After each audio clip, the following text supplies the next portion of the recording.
Being black is exhausting. That's not a joke. Every day when I walk down the street, I know what to expect. Men will suddenly cling to their wallets as I pass. Women will clutch their purses tightly. The seat next to me on the train will remain empty no matter how crowded the car becomes. As I make my way to my destination, sometimes people will break out into a full sprint at just the sight of me. It happens day after day, sometimes many times a day. It doesn't matter how impressive my resume is or that I live in a great apartment in a nice neighborhood.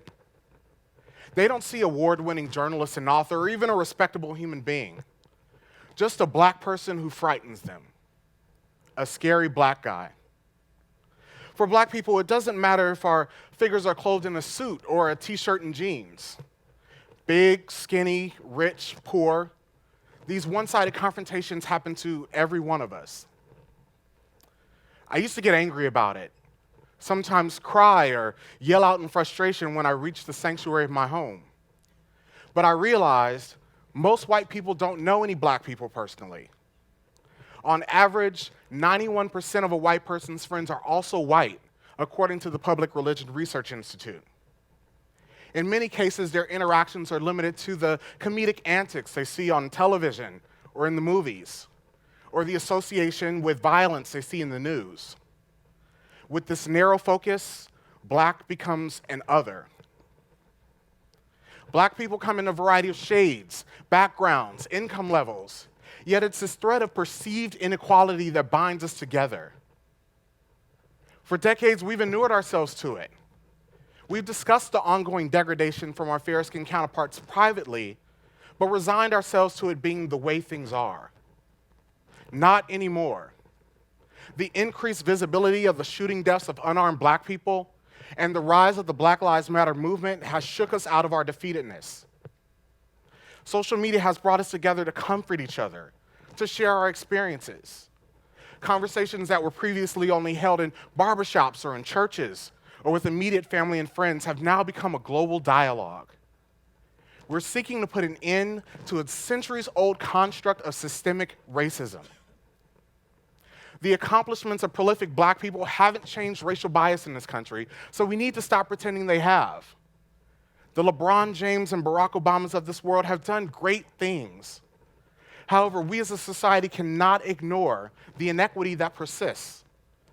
The average black person will face injustices the moment they step out of their home, no matter their stature. The phrase Black Lives Matter is about more than just policing. It extends to these everyday interactions as well, being told implicitly or explicitly that we are less than. Stay woke has become a common refrain for people of color. Be aware of the injustices around you, and to that end, do something about it. So we're woke. What happens next?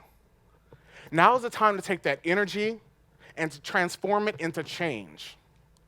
When Rosa Parks sat down on that bus in Montgomery, Alabama, she knew the real struggle would begin after.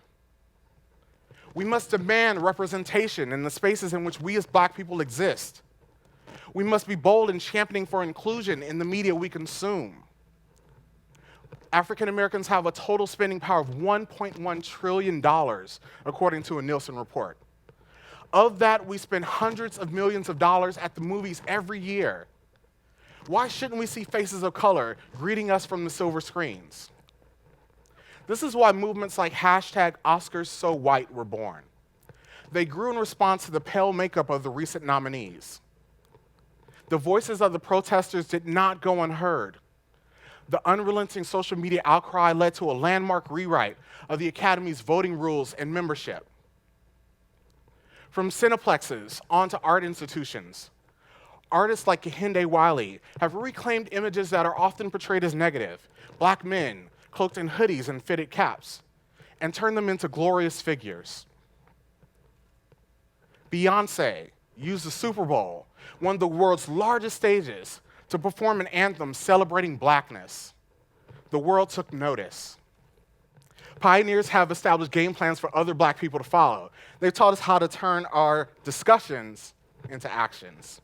If you're saying to yourself, who am I? I can't do anything. Yes, you can.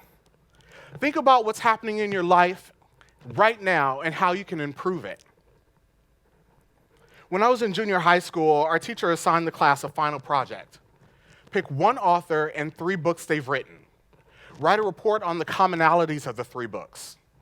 I picked a Black author, Ernest J. Gaines, writer of the autobiography of Miss Jane Pittman, A Gathering of Old Men, and the Pulitzer finalist, A Lesson Before Dying.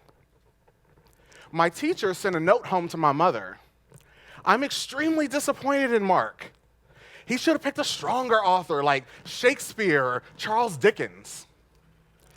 My mother, being the opinionated woman she is, who raised an equally opinionated son, marched to the school to demand to know why her son was discouraged from picking a Black author, and furthermore, why so few books by Black authors were assigned at a school populated by mostly Black children.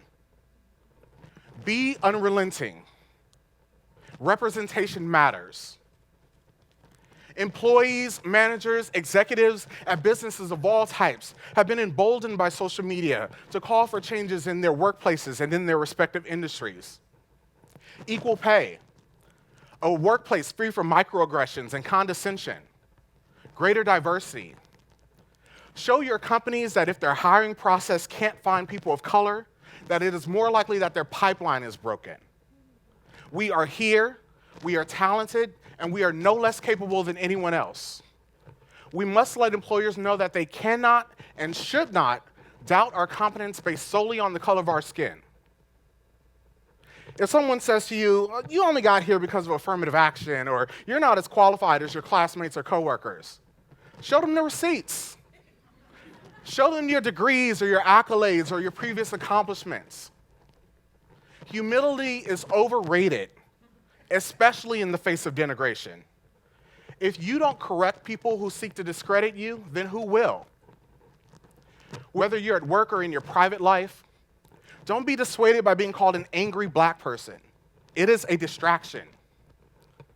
Don't let someone invalidate your experiences just because they haven't felt them firsthand. Shake their foundations and challenge their perceptions. Some people are more offended by being called racist than the notion that racism still exists in this country. Reaffirm that the demand for equality is not a personal attack, that being pro-Black does not mean anti-white. A change to systemic racism will require work from everyone, of all colors. While I know it's easy to shy away from becoming a de facto representative of your entire race, we must exert ourselves. Visibility matters. A few years ago, I found myself in Eastern Russia for a work trip. This is a place where very few people had ever seen a Black person in real life before. People were literally stopping in the streets, coming up to me, touching my brown skin. My first instinct was to back away quickly. Why are these people all up on me? Instead, I saw it as a learning opportunity for all of us.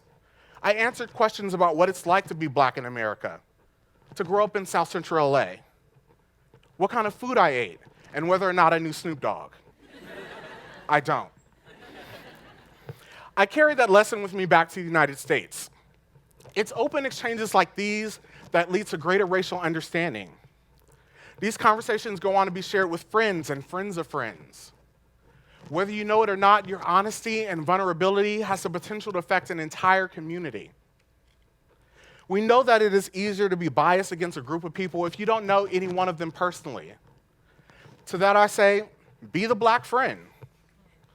I know, we've all been in that situation where we looked around the room and said, I am the only person of color in this room.